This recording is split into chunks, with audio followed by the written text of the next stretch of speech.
thank you for coming to our class. And how about you give us your self-introduction? Okay. Well, I was at CC years ago, and it was JC at that time. I was editor of Display. Um, I think that's still going on, isn't it? Yes. A long time ago.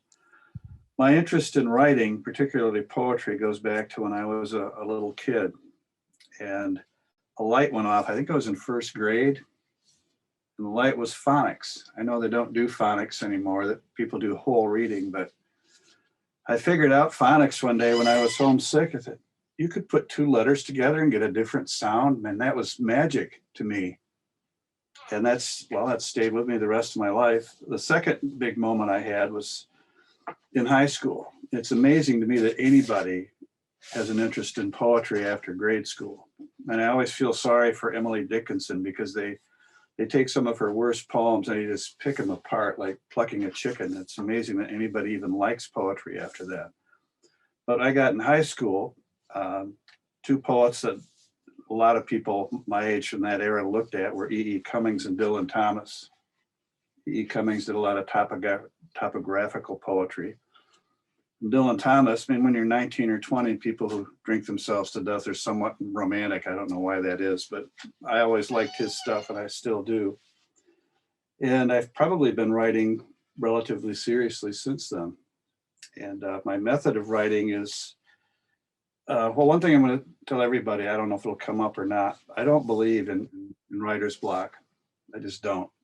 I mean, if you're interested in writing, if language attracts you, if the world is interesting to you, exciting to you, all you have to do is go outside, go for a walk. It's an amazing thing what you see just by walking that you don't see in a car or even a bike or a scooter. And just as a for instance, one day I was looking through a friend of mine's mother-in-law died. She was like 90 some years old. I was looking through the obituary to see where the times were. Just go look at those one day. I'm not trying to be morbid, but look at the language that's used. It doesn't say so-and-so died. It said so-and-so entered into the eternal realm, or so-and-so is now in the lap of Jesus. You know, it's just things like that, those pieces of language. Well, GF, I'm going to break in here and say you probably won't be morbid. Remember, I told you we've been reading Thomas Lynch so this semester. That's right. Yeah, okay. I just didn't want to go overboard with that, but there are all sorts of things. I was thinking of a line the other day. I don't know if anybody's seen the commercials for Prevagen. That's supposed to be a memory loss prevention product. And then the big line in it is that they've learned these things from jellyfish. So the first thing that came to my mind is, what can a jellyfish tell me about the past? I mean, how do people even know that jellyfish know this stuff? But anyway, the point I'm leading up to is that instead of thinking that I can't write anything or there's nothing to write about, there's something to write about every day that you're alive. And Naomi Shihab Nye, the poet, one of her suggestions to people is write one sentence a day, at least one sentence. If you feel like writing more, write more. Maybe the sentence will seem meaningless to her. Why did I write that? But after a few weeks, a couple months, you start looking back at that stuff. When all of a sudden you have a wealth of material. Maybe there's a start of a poem there. Maybe there's an entire poem there. So instead of thinking you can't do something, just do those little things every day. Anyway, that's kind of how the poem that I sent to Ursulata started and progressed. If you want to go through that, if that's okay, we can go through that a minute. Yeah, because just to bring everyone into our pre-conversation, to let you know what they were working on. And so everyone, GF and I chatted about the importance of keeping revisions. And not that you all did this, but if you recall at the beginning of semester, I was a little hyper focused on keeping your keeping your revisions. So just because there's so much technology today where people, can, when you are going into Google or something like that, you just, save over stuff. So the importance of keeping your revisions. And so that kind of led to I think GF giving us this example of going through things having to do with writer's block. And then where you are right now, building on earlier pieces to present something that you're going to call final just because it's the end of the semester. It may not actually be final. That's just where we are at the end of the semester. Sure. Well, not only that, but I think I have a little typewriter I still had when I was in college. It was noisy and the keys stuck now and then. And then people went to electrics, and I hated those because it made me feel anxious. The thing was always humming like, come on, type something. But the computer to me has been a godsend because it's quiet most of the time, but I can save everything.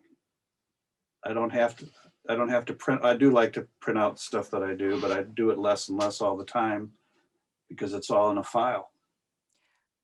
And you'd be surprised. I mean, the stuff that you find. I think there was one little piece in there that I left in there just for fun. I was writing about a moth for some reason at the end of one of the takes of this poem. I ended up using that somewhere else. So okay, I think I'm sharing the screen right now. Yep, I see that. All right, cool. Okay. So there were two pieces of surfing that I picked up on. One was just seeing the shark I just saw the 512. And I thought, my first thought was, how does anybody know that?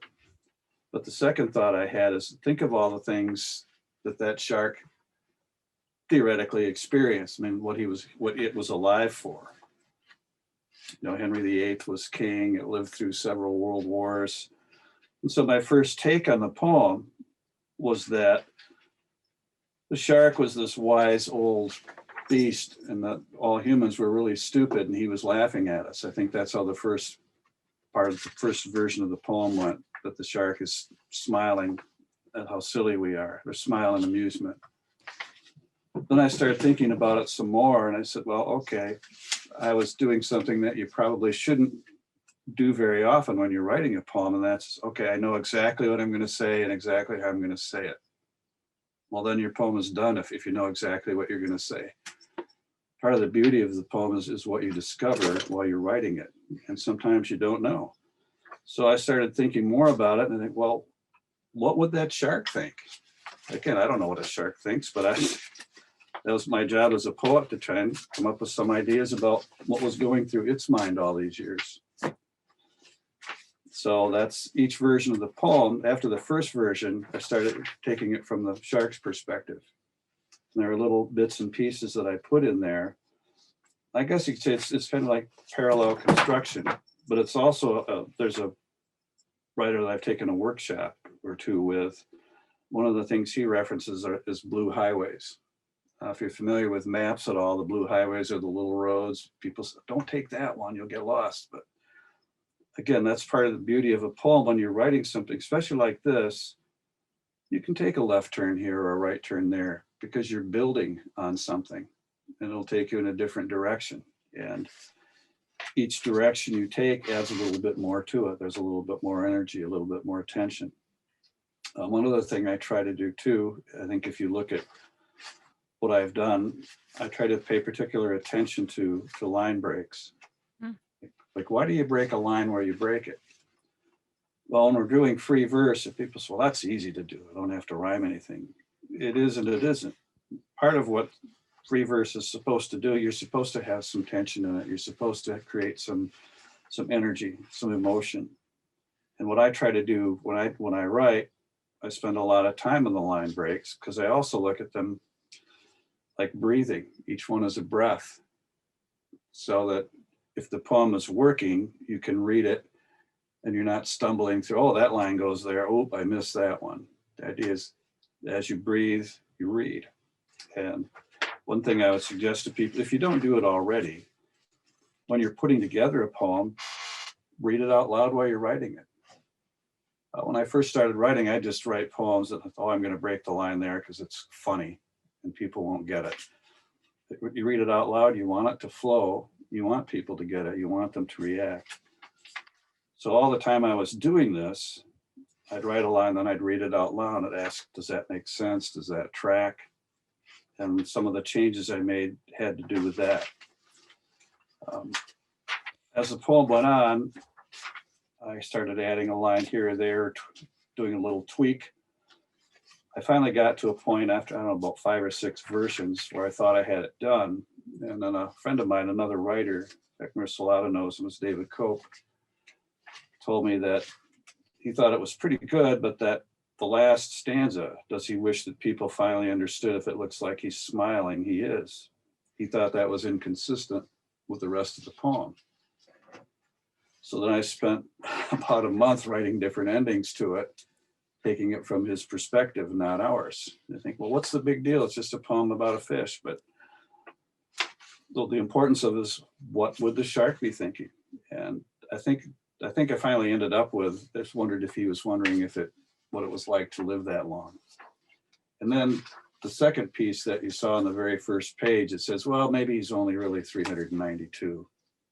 I thought, well, I didn't care at that point. That's still pretty old. But one of the things they mentioned in that was that I'm gonna interrupt you now because I just did a whole bunch of stuff to the screen. I lost control of sharing and not sharing. Okay. So my apologies. That's all right. To you, but to the students too, if I just made you dizzy. So I apologize. But I did want to take a moment just to bring a couple of points. I've saw at least one piece of information in the chat area. So you talked about your perspective of writer's block, and also how you got started on this piece, which is from a real life newspaper article or something, right? Something right. You found, and then the different versions, the iterations, and your focus on line breaks. So that's 3 things. But also free verse and how it is and is not at the same time, an easy thing to do. So just with those, if you're okay with seeing if anyone has any comments or questions, sure, to interject at this point. And I know they didn't have as much time as I wanted them to have with the pieces, but you see there are several versions. Oh, and you also said after getting feedback from David Cope, who he actually used to teach at the college, but he's published so much. And after getting feedback, again, we're in our workshop phase right now. So getting that feedback and how that affected you. And it sounds like you ended up focusing on a particular area, the ending, based on that feedback. So right. Just how also important it is getting feedback outside of ourselves. So everyone, given those points, does anyone have anything that they want to ask or based on what we've heard so far, or even what your read of the pieces? Oh, I forgot. I took away your power to mute. So let me let me go and do something with that. So if I can get you to raise your hand or something, and that'll help me. If I could find everyone. Let me change my view here a minute. Okay, I see one hand, but I am going to still pin you. Okay, so participants, Adri, you can unmute now. You should be able to. All right, can you hear me okay? Yes. Yes. Okay, just making sure.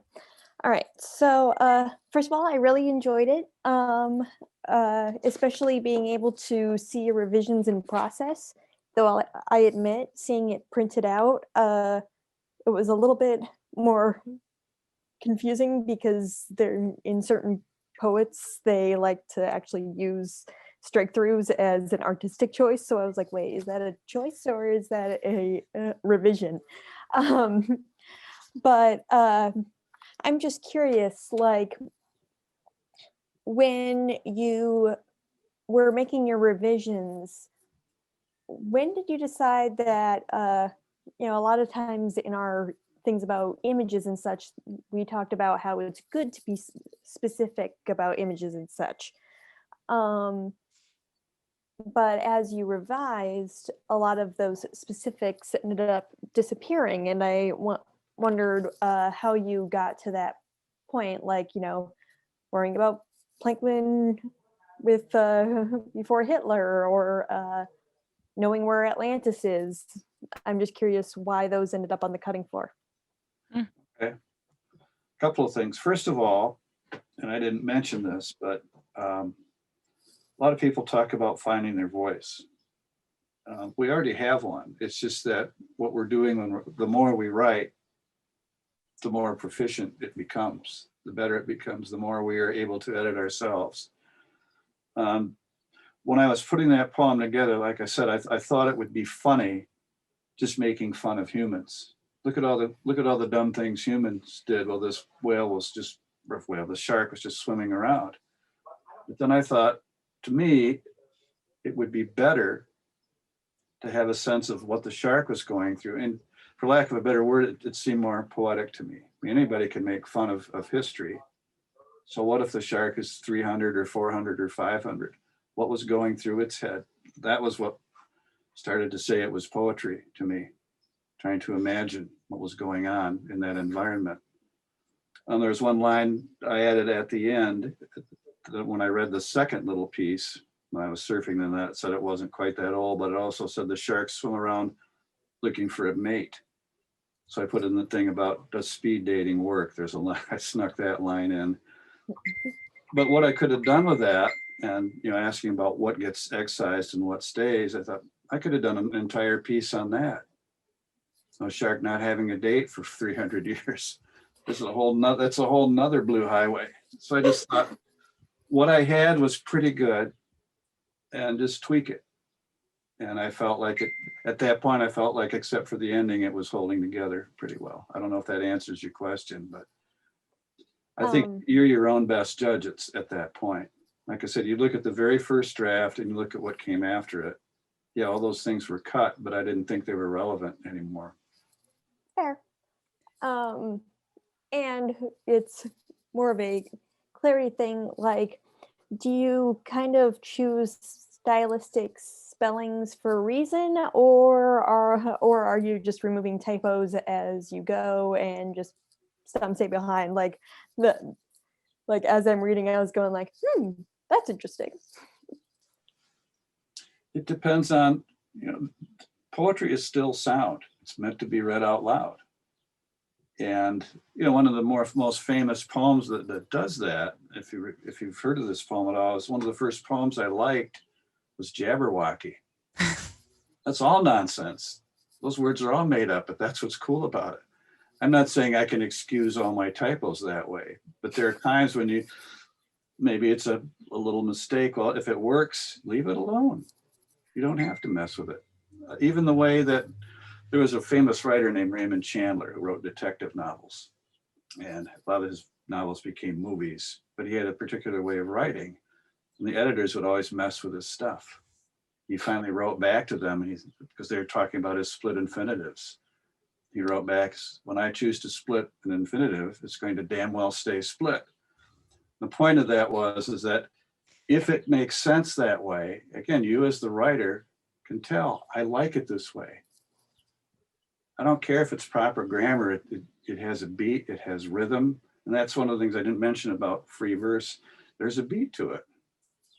If you read it out loud, you can feel it. You can feel it when you're writing it. So some of those.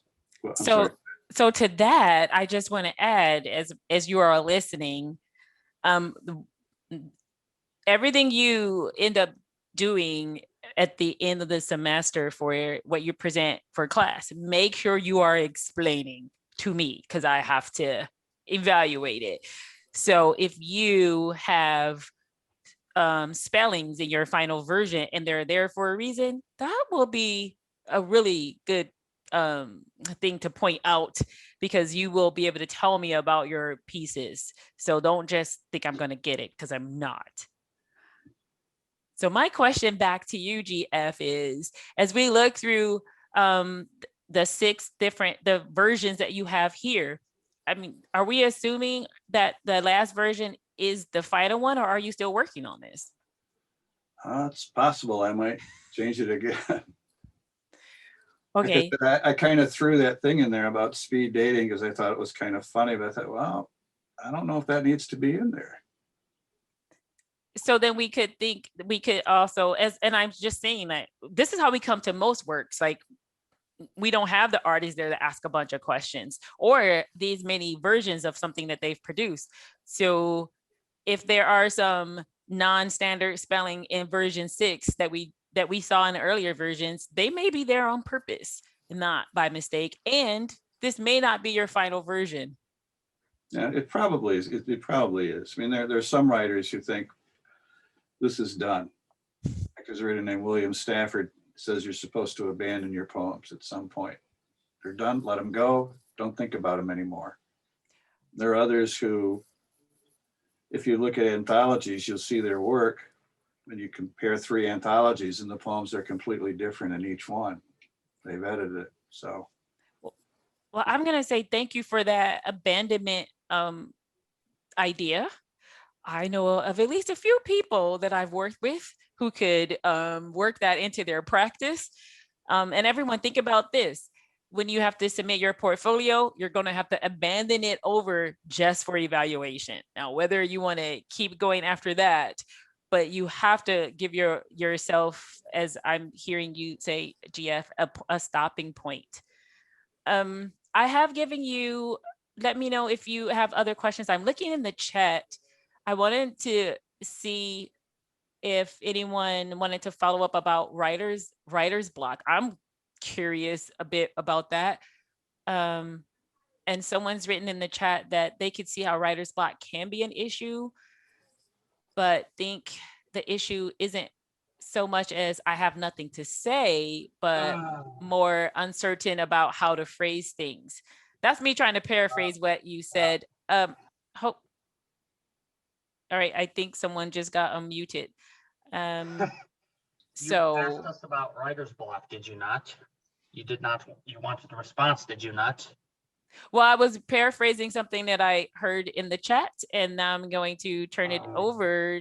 So I wanted him to address that particular chat if you feel the need to. And if I didn't paraphrase for you correctly, you know who you are, who wrote that. Do you want to ask that yourself? No? speaker's block. But Sorry, can we back up just a second? I'll talk about it just a little bit more. Someone wants to jump back in. What I mean by saying that, and I probably have, if I'm being, I bet I have 2,000 or 3,000 poems somewhere around in my office and other places in the house. Why do I save them all? I mean, it's hard enough to say what's good, what isn't, but I think a lot of times people think, well, I have writer's block because I don't like what I'm writing.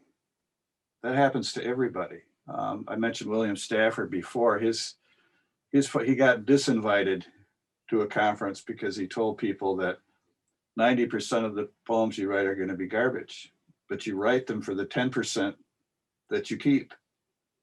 And people didn't like that, so they told him, don't come back. But the writer's block thing is, it's like any other piece of art, any other art form.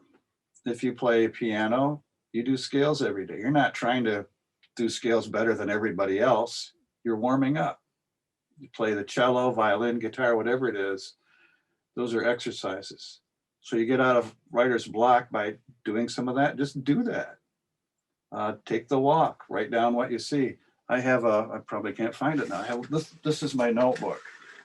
I carry this wherever I go. There's little notes in here, stuff that I've seen, stuff that billboards, stuff like that. Little innocuous things like the gas station. There's a sign that says, please prepay in advance.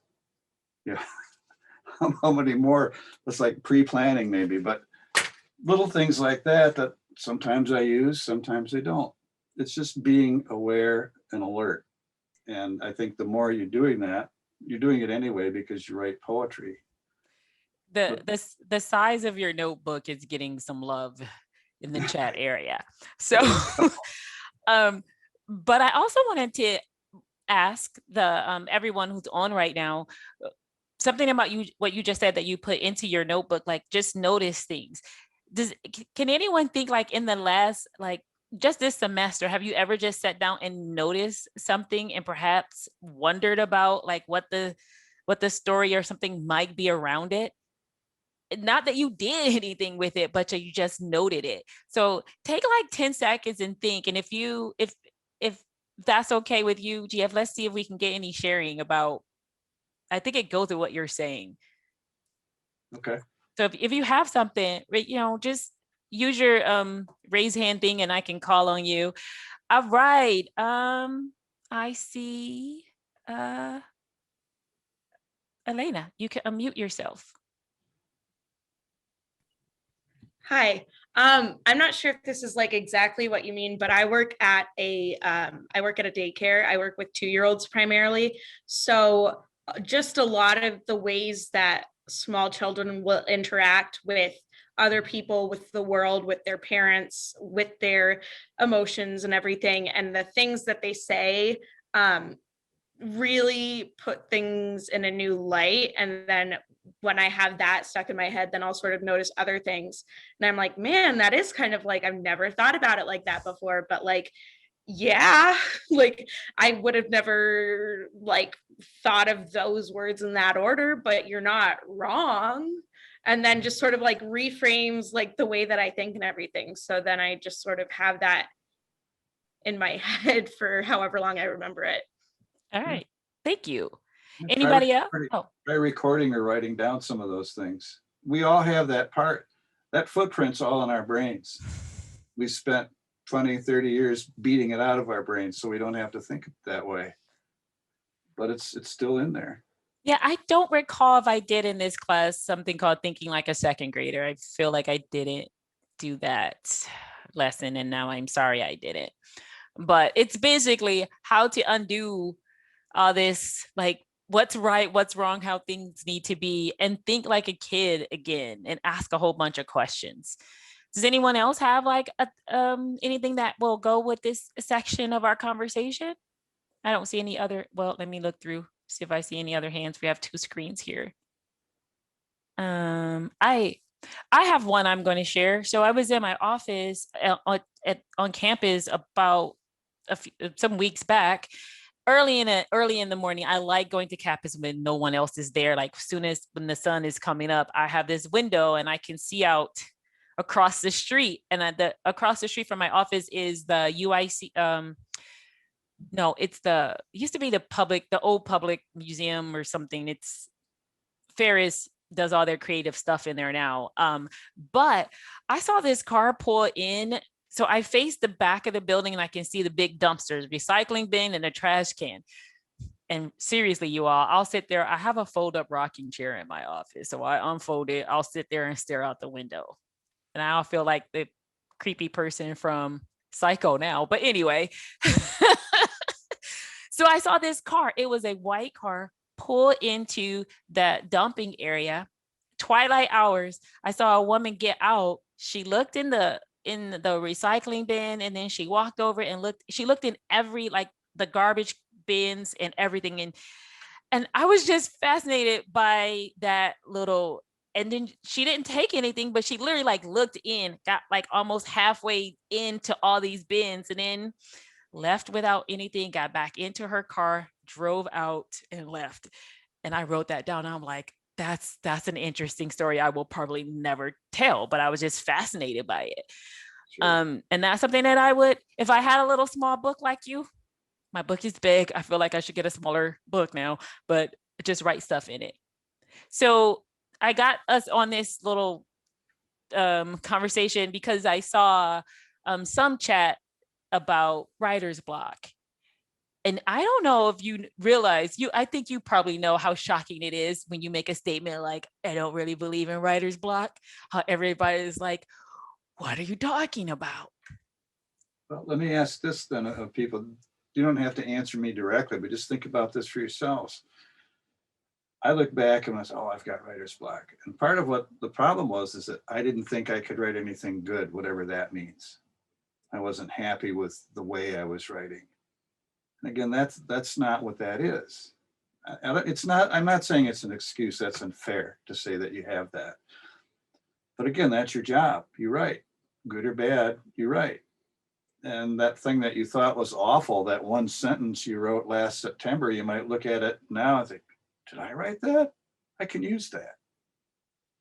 So you may not be writing the way you want to. You may not have the big idea that you were hoping that you'd wake up to have, but you're still working. It's just sometimes the work is not, it's not quite as fulfilling. Does that help and I think someone used this term, does that help reframe it a bit for some of you who are thinking about how you deal with writer block?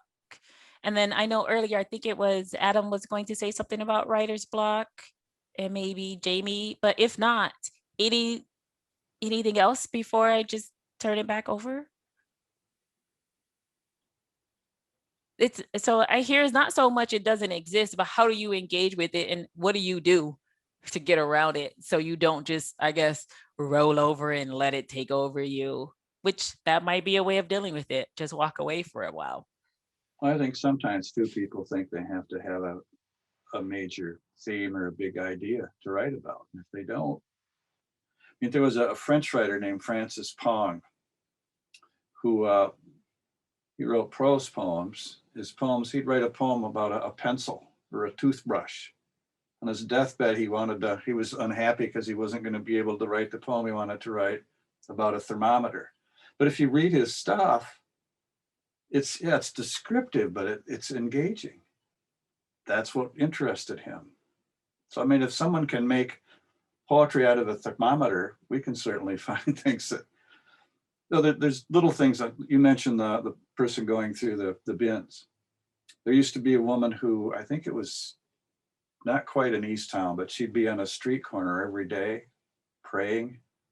And she'd get down on her knees and bow down. And I was fascinated by her. Some people, nobody was rude to her, they didn't yell at her or anything, but I think, what was she doing? Everyone just assumes, well, that woman's crazy, but was she? And so I've tried 2 or 3 times to write a poem about it. I don't think I've gotten her story down very well, but that's still with me. Again, that's poetic. One of the weirdest things I ever saw, a friend of mine and I used to go down, there was a butter wagon restaurant where the Civic Theater is now. We'd go there every day. We'd always we'd recite lines from Waiting for Godot. So we'd be talking to each other in that fashion. We turned the corner and we heard somebody walk. We looked down and there was a little man.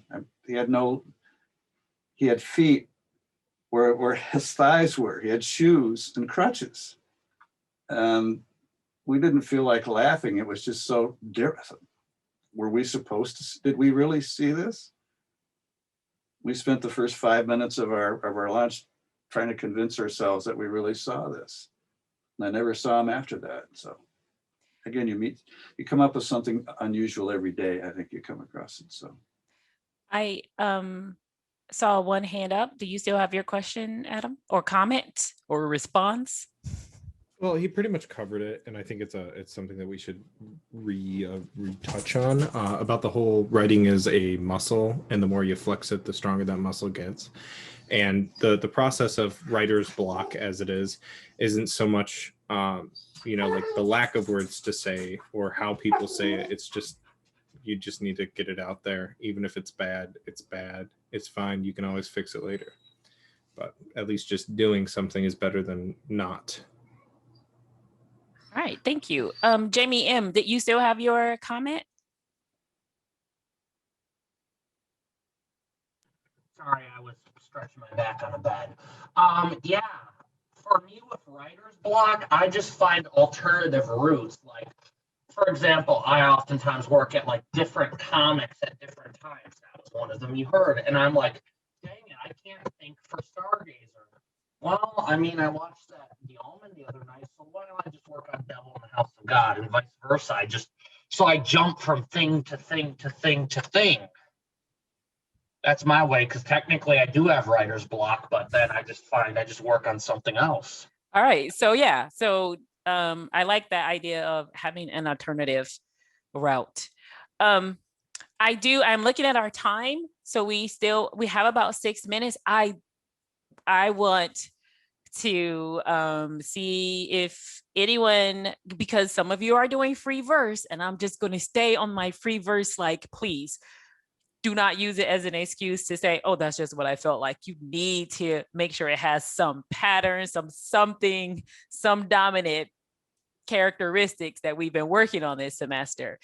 And I also want to, so if you could say anything else about that would be helpful for me as a teacher, and I'm hoping also for people who are listening. But also your last version of your poem, why do you like that one? Can you tell us and maybe we'll take some notes on that, like what makes that one your final one? What are some big changes perhaps you made by the time you got to that version? I think I rethought the ending even after I talked to David. I said, no, I still like the one I have. Then I thought about it some more. And like I mentioned earlier, I said, no, that it isn't consistent. So I wanted to come up with something that seemed consistent and believable, that fit with the rest of the poem. About this shark wondering about this and wondering about that. Well, wondering why he lived so long seemed to be the most sensible thing to say. The only thing that I would probably take out is the line about speed dating. Like I said, that could be an entire poem all by itself. But other than that, it's, as far as I'm concerned, it's abandoned, if you will. So what this is a free verse poem. Right. With some specific characteristics and choices that you can tell us about, right? I'm hoping. Okay. I just say that because no, for everyone, for everyone who's going to turn it in, you need to tell me what's in it. Well, if you look through it, it all relates pretty much to the shark. And like I said, the first thing I did was talking about Hitler and all this other stuff. It had nothing to do, like it was too broad for one thing. But the approach I took was more specific. And in one sense, I was riffing a little bit, but again, they're all, like I said, it's parallel construction, so it all relates to each other. Even that, did you hear that? That's not something we talked about in class. You never heard me say parallel construction, but it's a thing. So you need to know what's going on in your piece. Can we hear you read it? Sure. Find the last version. Forgive me in advance for looking down. I haven't figured out how to read on Zoom yet without looking like I'm eating a bowl of soup. So it's not that I'm trying to be rude. It's just the way my head works. All right. The depths of meaning. Well, one thing I should say, I hope I can do this now that I've said it. How you read is important. I mentioned things about breathing. And I think when Tom Lynch was there, someone was pretty shy about reading their poem, and they shouldn't have been, but it is important how you read it, and you can read it slow. Well, the guy I mentioned, Emily Dickinson earlier, pick out one of her poems, read it slow. Don't read it like da da da da da da da. Read it like anyway. The depths of meaning. Marine biologists say there is a 512-year-old shark cruising the Atlantic. An improbable guess, unless someone got close enough to create dental records or confirm that he coughed up the remains of a long extinct species. If he could talk, would he speak of his resentment for the constant flow of detritus that disrupts his reverie? The expectation he alone is responsible for cleanup? Would he express his discontent with the shards of wood that dart around his head? Does he despise Kurt Weill? Would he finally tell where Atlantis rests? What is his life like? Does he have any fun? Does speed dating work? Is he ever a dinner guest? Is the view above less than white or too often filled with smoke and deafening sound? Is he amused that nature's odd species drop below him to find their own place in the darkness? He used to laugh at them as they drifted blindly into the depths. But now he understands, and there are days he joins them in their silence. He misses the whale that ate ships and wonders why people don't mock dolphins. They're all smart asses, and seals have nasty dispositions and don't clean up after themselves. Stayed lean through the years and where to find warmer water when he needs it. Does he know rainbows? Do the storms bother or inspire him? Does he feel poetry as he eases through the shallows and into the depths? Is he ever lonely or bored? Does he wonder why life moves in often imperceptible rhythms? He sees us as we are, most often our depths, perhaps stranded on strange shores or simply adrift. Does he watch us as we watch whales off the coast of Massachusetts? Does he wish he were something else, that he could fly? That children drew his picture, that it was easier to keep friends, that he didn't have to live so long. Even as I was reading it, oh, I could change that. I could take that out. Well, thank you for reading that. As I said in our exchange earlier, that we've been looking at some principles, and you got some emoji hand claps on that piece on our Zoom. And I'm going to say that what I appreciate the imagery, because that's one of the things we talked about. Like there, I highlighted as you were reading pieces that I could see this really like this descriptive mode, and that was I like images, so I also know what my what my likes are, but and so anyone as we wrap up here, like I told you what I saw. I have a whole sections that are just like, oh, I see this concrete piece from a shark's perspective, I guess. Any closing comments for our first? I saw a little note at the bottom, and I know your time is up. I didn't think this would come up, but somebody said, I want to know who Kurt Wheel is. Yes. There's a famous song called Mac the Knife. It's about a shark. The lyrics were written by Bertolt Brecht, but Kurt Wheel wrote the music for it. I thought Kurt Wheel's, talk about selection of words. I thought Kurt Wheel's name sounded in the poem Bertolt Brecht. So that's who Kurt Wheel is. So everyone, that actually concludes our time. We are on break until 8:15. We'll be back. So if you want to take your break, you can just stay muted. If you want to, if you have anything else that you want to chit chat with, I'm going to not record this part. So let me stop that now.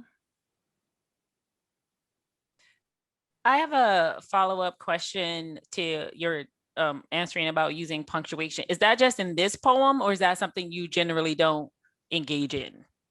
I generally don't. Oh, okay. Because it's just me. Like I said, we all have our own voice, but to me, that's limiting.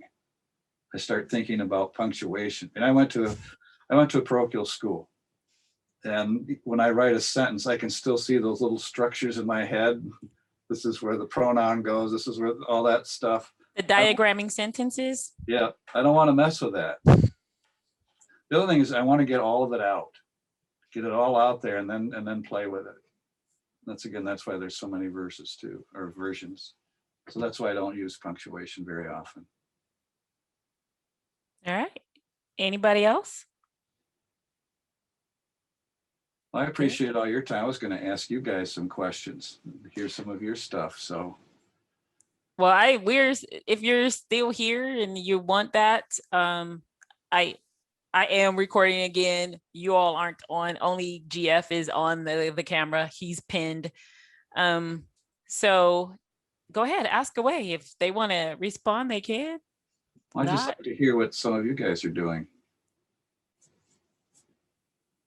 One question I was going to ask too, do any of you read your poems to yourself while you're writing them? Anybody do that? You can unmute yourselves at this point, I believe. Okay. No? Okay. I'm going to let you. There you go, Elena.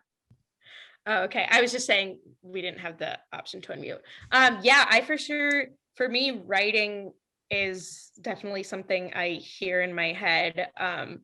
I did a lot of theater when I was younger. And so for me, like, especially dialogue, I always just sort of think it as an actor too. And I'm like, that helps me, I hope, make it more real and more genuine and not like forced or anything.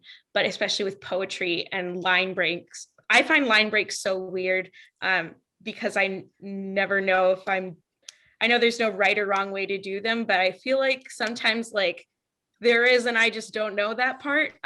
So reading it in my head and sometimes even out loud to myself, I definitely sort of feel like the rhythm of it and like just sort of like you were saying about like it's like breathing. You do it. And that's just where it is where it is because that's where it is.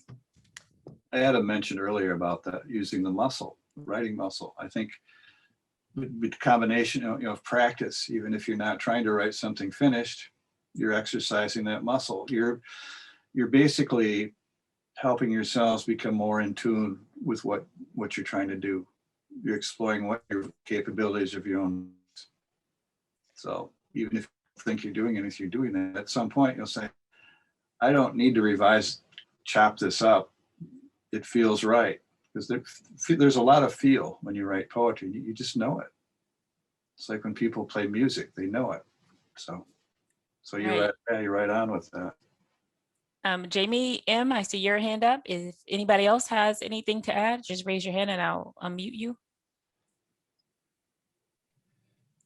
There we go. So when I do write poems, but I read dialogue aloud. Not just that, I actually plan out like the fight scene I read. I actually planned out a lot of like the kicks and stuff to see how it would look. So yeah, I read it aloud, and my parents think I'm insane because I do, because you just hear me downstairs just doing like the evil laughs and stuff, and just every so often you hear a bang from where I accidentally kicked the wall or something. Oh. Well, yeah, I was gonna add, not that you just read out loud, you actually read in character.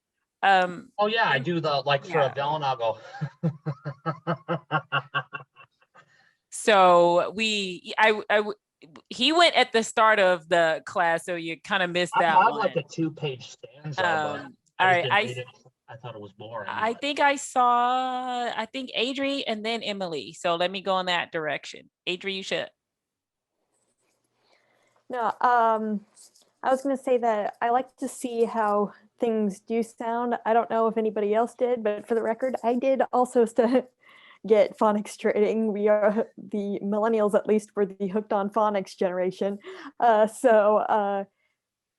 for me, like actually a little later I'll be reading one where like I did a lot of like, because there was a lot of frustration in it, like I wanted to use sounds that made me think of frustration and like and just kind of like so it's more visceral.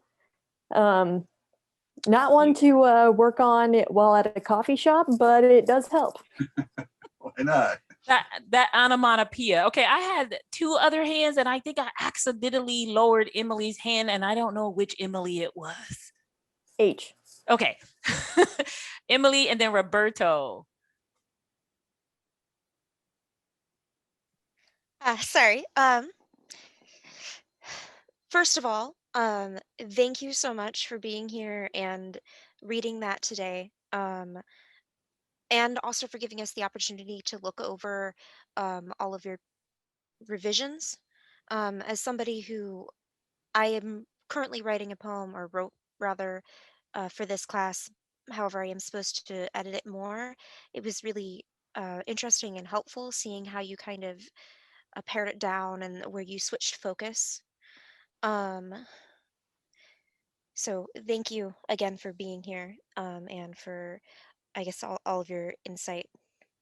So what is your poem going to be about? So I may or may not completely rewrite it. I think it currently is at a state where I could probably leave it. But I might do something else too, because I'm not 100% sure if I like it completely. If you'd like, I can read it. But it's also fine if I'm also curious to what Roberta might have to say. So Yes, and I have to still pay attention to our time. Remember, you're technically on break, and in 5 minutes, we gotta bring, hopefully. So if you need a break, you had better take it. Quick suggestion before we get the next, if for Emily, just Okay. set that poem aside. Just let it sit Mhm. there. Write a completely different one in the same themes if you like it. And then you can start putting pieces together or keep both. That's all. yeah, I think I may do that. Thank you. Will you be sticking around for the rest of the class to hear everyone else's? I can. Is that okay? If that's okay with you all, I have 4 more people who have to read. It's your call. Yeah. Sure. All right, cool. Roberto, and then Adam, and people, we have 4 minutes. If you need a break, you better take the 4 minutes. Go ahead, Roberto. I'm just back to that idea of reading a poem aloud. I think it's like one of the most helpful things I do when writing a poem, because not only does it give me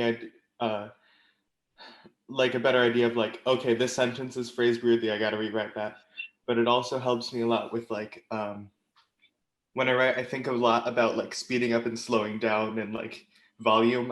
I'm a musician at heart, so I kind of have to think of it that way. Sure. And it helps me think about like word choice. Like, is a clunkier word gonna force the reader to slow down here and really think about it? You know. So Yeah, that's good. my thoughts. Good approach. You only do that if you want people to slow down. Otherwise. Okay. Adam, did you change your mind? Oh, there you are. There you go. It's more of an aside thing. I wrote it in the chat. It was just getting into contact with GF in the future. If like, are you okay with us sending you pieces that we've written? Do you want that to happen? Et cetera, like just getting a hold of you in general. Sure, if you want to do that. Marcelata has my information. Okay, I will share your email. Post office too, so. I'm sorry, what'd you say? I think there's a picture of me in the post office Oh. too. Sorry. No, I will share the email address. Is that good that you gave me? All right, cool. Okay, so everyone, we're officially on a 2-minute break.